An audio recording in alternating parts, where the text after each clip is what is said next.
have a very special guest cooking for us. Her name's Priya Krishna. She's got a new book out, Indian-ish, Recipes and Antics from a Modern American Family. And get this, the New York Times says it is one of the best cookbooks to be released this spring. That's high praise, Priya. Yeah, it was pretty unreal. Good morning to you. And as I understand it, the entire cookbook is essentially a nod to Mom. Yeah, it is an ode to my mom's recipes, the food I ate growing up. And there's only one chicken dish in the entire cookbook, and that is the one we're going to be making this morning. Totally. I feel like so many cookbooks come chock full of chicken recipes. I only need one chicken recipe in my life, and it's my Aunt Sonia's chicken. And you had to negotiate, as I understand. I had to ask her at least 5 times for this chicken recipe, and finally I pried it out of her. She relented. Well, thank you, Aunt. All right, let's take a look at the ingredients. Let's take a look at what's going into this dish. Walk us through the ingredients. Yeah, so, I mean, it's basically a combination of ginger, garlic, can't go wrong, cilantro, mint, and then a bunch of spices, the star of which is amchur, which is a dry mango powder. It's really tangy. It's got this nice funkiness that I think is the key to what makes this recipe so good. And is that something you can get from a regular grocery store? You can get it from a regular grocery store. I have Amazon Primed amchur. Oh, okay. Yeah, no, Indian spices I feel like are more accessible than they ever have been before, which is great. I love Indian food, but I find the preparation of it intimidating. So this cookbook is for you. Every dish is, one of those 25 minutes or less in terms of active time. The ingredient lists are simple. They're really straightforward. I feel like I want to break that misconception that Indian food is heavy or complicated or something you can't do on a weeknight. Let's dig in. All right, let me start with you. So basically we're making our marinade. We've got chopped cilantro and mint. We are going to add in our ginger and garlic. We've got our tasting table assembled here. They're wasting no time. Yeah. Then we've got our lemon juice. We've got olive oil. And we're going to mix that into a little paste. I mean, yeah, these are all ingredients that are delicious. I feel like when I'm making this, I'm like, how can I go wrong with tons of herbs and ginger and garlic? All right, so we'll get that into a paste. Then you've got skinless, boneless breasts. Yes. Yes. And you prefer that for what reason? Well, I mean, I feel like they're what most home cooks are buying. They're a cheap cut of meat. They cook really fast. And this method that we'll be doing, the sort of low heat, sort of kind of slow method, yields the maximum juiciness I've found. All right, we're going to dump in our spices. Mix that all up. Got some cumin in there, I would imagine. Got some cumin. It just smells really, really good. You smell that? Oh, I do smell that. I like that.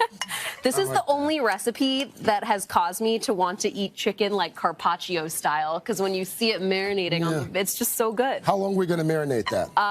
20 minutes to 2 hours. 2 hours being ideal, but if you are short on time, no worries. Carson, you an Indian food guy? You know what, but I think the key is in what you're doing right now, right? Once you get that marinade, you're kind of good from there. Then you're good. Could you grill it if you wanted to, like an outside grill? You can totally grill it. We have grilled it before.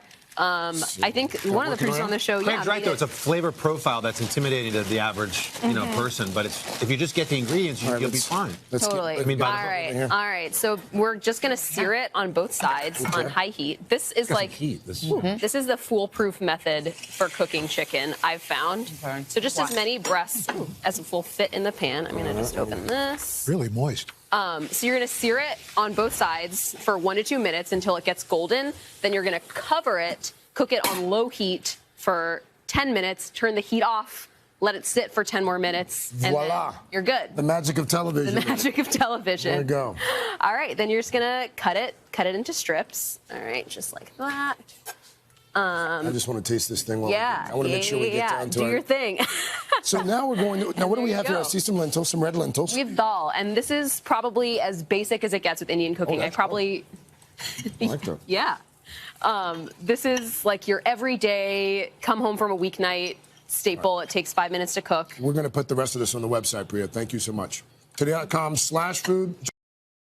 Hey everyone, my name's Priya Krishna. I am the author of a cookbook, Indian-ish, and a food writer. And today I am going to show you how to make the orange peel fish from my cookbook, Indian-ish, for cooking in pajamas. And I am in my loungewear for the day.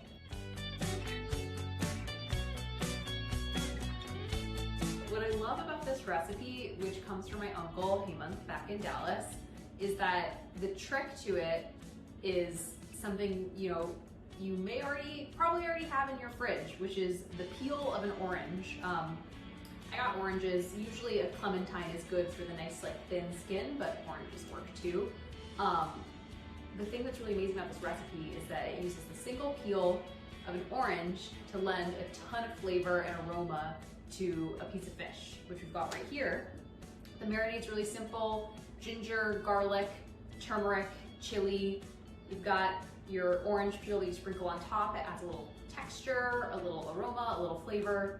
It's really great. So let's get started on this super easy recipe. So it starts out with some chopped ginger and garlic. I went a little overboard, chopped a little too much ginger, but I will use the rest to make like some sauteed cabbage to go with this. So there's my ginger. You've got 4 cloves of garlic.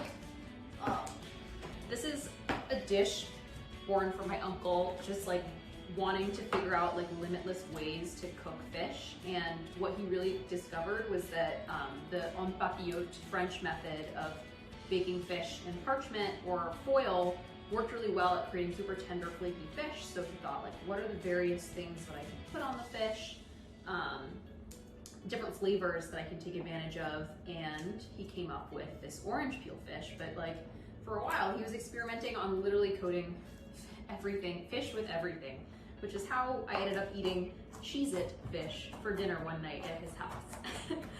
His experiments were a little insane. All right, so these are huge garlic cloves, but we're gonna roll with it. We'll use what we want, and again, I'll just use the rest to saute my veggies. All right, so we're just gonna build our marinade. So I'm gonna add the ginger and garlic into here. Ooh, that was a lot. We don't need this much ginger and garlic. All right, that's plenty good. I'll use the rest for our dinner. And then we're gonna add a little bit of turmeric. This just like adds a little earthiness and color. Just like ginger, garlic, turmeric, these flavors in Indian cuisine just kind of reappear in so many dishes. And it's sort of like the bread and butter for my flavoring these days. And then I'm gonna get chili. Here's a tip. These are green chilies, serranos. I love them because they have this really like bright taste, but they still have a lot of heat. When I can't find Indian green chilies in the Indian grocery store, like there's not one near here, I get serranos, and you're missing a little bit of the punch from the Indian green chili, but you roughly get there. And one thing I love to do is freeze them, because then you can microplane the chili into your stuff. I mean, this is just like such a fun little party trick. Microplane chilies. Like this like chili dust tastes great on so many things. Like I put it on top of my toast and put it in a little soup, but this makes it really easy, and I don't always love mincing chilies. There you go. Got microplane chili in here, turmeric, so I'm just going to mix that around, make a little paste. I'm gonna add a little bit of salt too. I'm gonna also put a little extra oil in here because I put a lot of ginger and garlic. There we go. All right. So now I am going to make my foil packet for the fish. So I've got some foil here. You're gonna stretch, you're like basically making a packet. If you're making a foil packet, you're gonna wanna stretch more foil than you actually need. This should be more than plenty. So I've got cod fillets here.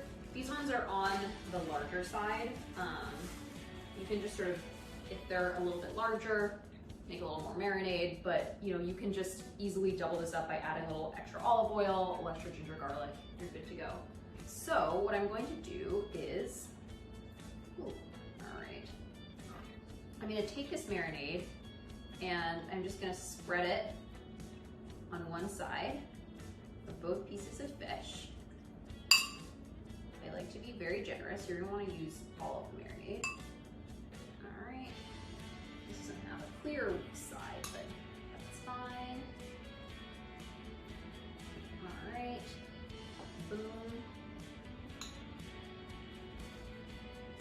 All right, great. And then we're just gonna put that marinade side down on the foil, just like that.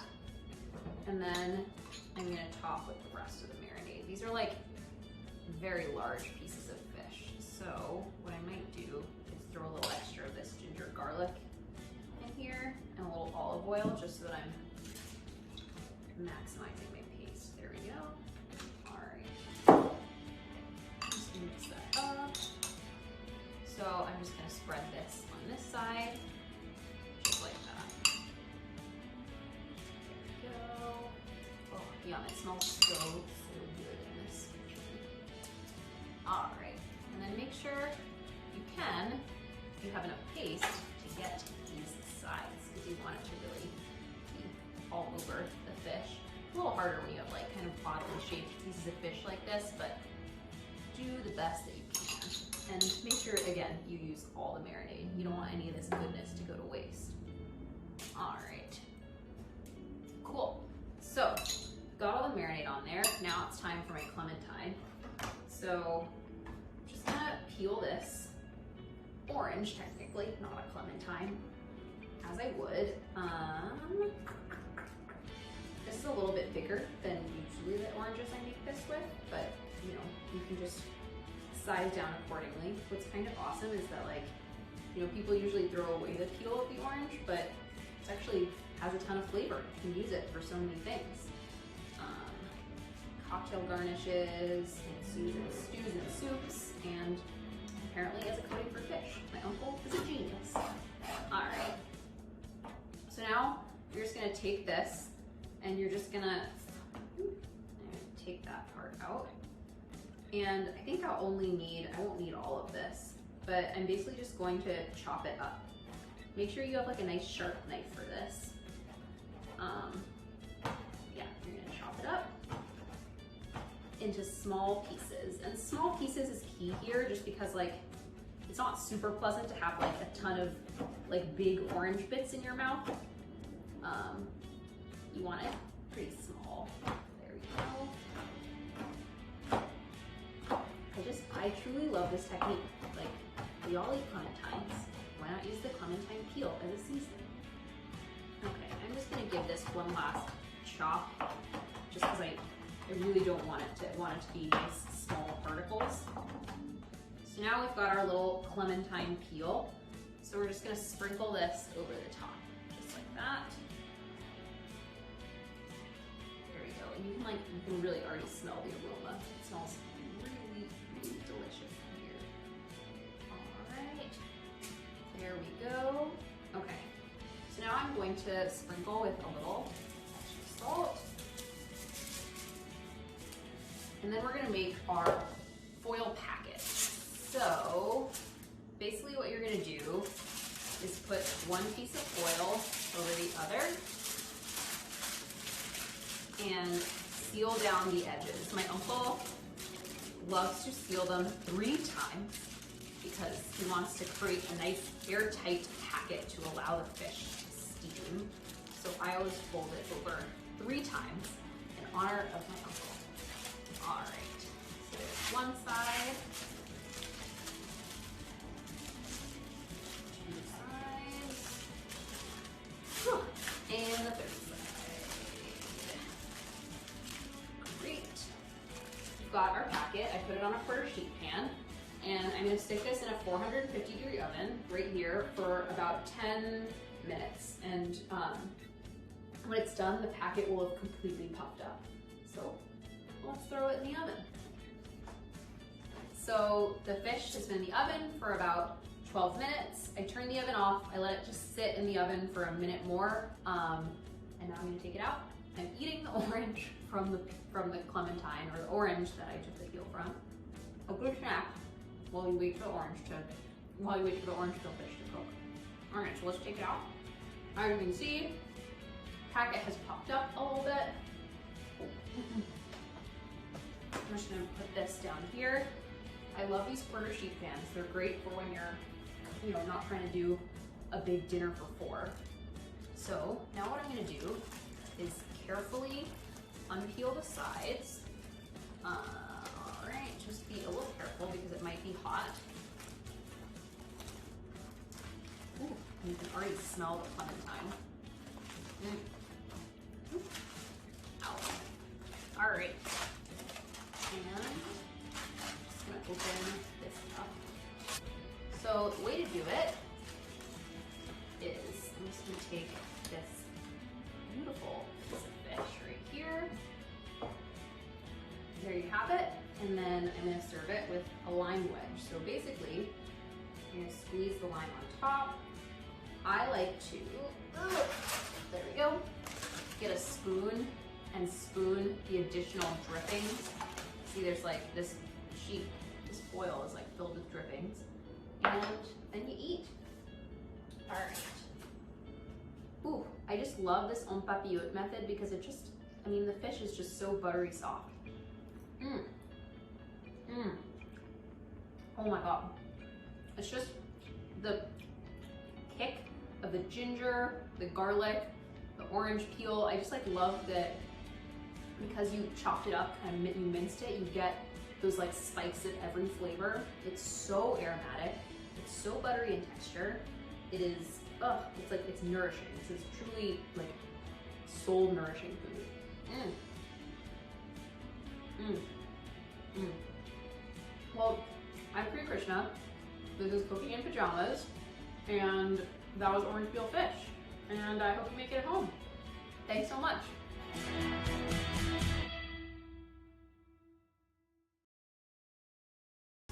This morning, we're bringing some heat in Make Ahead Monday. New York Times food reporter Priya Krishna has a simple 5-ingredient recipe from her best-selling cookbook. It's called Indian-ish Recipes and Antics from a Modern American Family. Priya, good morning to you. Good morning. How are you all doing? We're doing great. We're hungry. So let's dig in here. Tell us about this first dish. Let's get started. Yes. So these red chili potatoes, the first dish we're making is like one of those dishes that comes together so fast. You can't believe how flavorful it is. I just boiled and I'm breaking these potatoes up into little pieces. So I'm going to toss them with a nice spicy red chili powder, a funky spice blend called chaat masala, lime juice, olive oil, and that is it. Yum. It's funny because I actually have a couple of just leftover potatoes in the fridge, so I didn't know what I was going to do with them, but I kept them there just in case. So this this recipe is You got to do this. Yum. Guys, I'm telling you, chaat masala is a game changer. A single ingredient, that's the only seasoning you need. It is one of the best spice blends out there. Done. All right. Now, how do you turn these I into just put my red parathas? chili powder. All right, so I've got my finished red chili potatoes. Now we're moving over to our paratha station. So I basically add a little bit of cilantro to my red chili potatoes. I'm going to mash these, turn them into little balls just like this. I'm going to make a really, really simple dough. If you're not a bread person, you can make this dough. It's so easy. Form them into balls. And then we're literally just rolling these out into little parathas, and then we're going to fill them with the potatoes. And so these are seriously, kind of if like you never pierogies. thought... Exactly. Anything, pierogies, dumplings, you know, every culture has like a filled something or the other. And you know what? You can fill these with whatever you want. You can fill them with cheese. You can fill them with paneer. You can fill them with cauliflower. My Aunt Rachna used to sneak grated cheddar cheese into these sometimes when I was little, and they were delicious. All right, so we're going to put our dough ball in here, and as my aunt says, we're going to put the potatoes to bed. Just, Oh, that's so yummy. Oh, wow. And you can make like a those any little- size like, you oh, want. You can make them any size you want. I like them big because, you know, I love aloo paratha. I like making them really big. And then we're just going to roll this out. And, like, I promise you, I don't like baking. I don't like breads. Anyone can make aloo paratha. So are you baking that or are you cooking that in a pan? We're going to be cooking it in a pan. I've preheated a cast iron pan there. We're going to cook it on both sides, basting it with oil as we go. And right now I'm just rolling this out into a nice 8-inch round. My aloo parathas for some reason are never as beautiful and perfect as my mother's, but you know, I feel like that is. And then can you like dip it in something when bear. it's finished? Oh yeah, I like dipping them in cilantro chutney, which I've got right here. You can use achar or Indian pickle, yogurt. I mean, I've dipped these in everything. All right, so once you cook it, this is what it looks like. It's extremely beautiful. We've got our beautiful golden brown spots. If you don't want to do an aloo paratha, but still want to make the most of your potatoes, you can literally just put some in a roti that's been heated up and blistered. Yum. Roll it up like this, wrap it in foil. This is the perfect road trip or travel snack. It is what I And it's a grew up different flavor eating on profile for a planes lot of instead of folks. airport food. Priya, yes, thank you so much. That was so good. And for more on these recipes, you can Thank head you. to today.com/food.